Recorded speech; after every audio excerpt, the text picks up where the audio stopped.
Өзбекәлі Жәнібеков деген бар. Біздің қазір университет соның атын ауыстырып жіберді да. Өзбекәлі Жәнібековтың айтқаны ғой мынау қасында. Айтады да Өзбекәлі Жәнібеков ше, өзінің кітабында, Мәдина Майдан деген кітапта.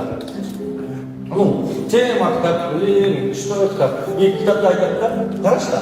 Бір адамды дейді да біз, бар қалпында, тұрған кейпінде ғана қабылдасақ, оған қиянат жасаған боламыз.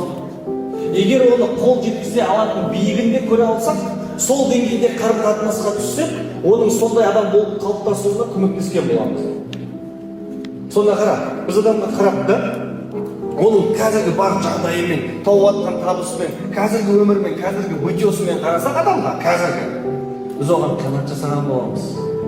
Біз оған потенциалына қарауымыз керек. Оның кім болатынымен относиться етуіміз керек, қарап сөйлесуіміз керек. Мен сөйтем ғой студенттерді, мен потенциал көремін да, из-за этого оларда рост болады екен.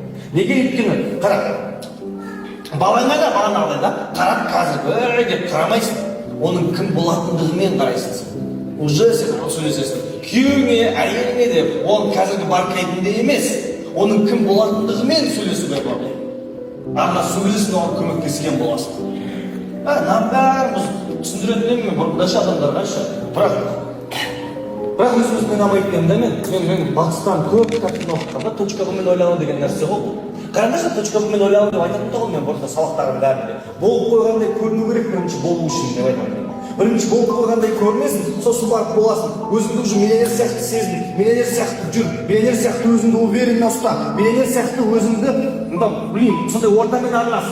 Миллионер сияқты шешім қабылда, сен уже миллионер сияқты жүр деп айтамын тұғын мен. Осыған прикол тастайтын тұғын, жүгіре жүрші. TikTokқа біреулер түсіріп тастапты осыны прикол, да?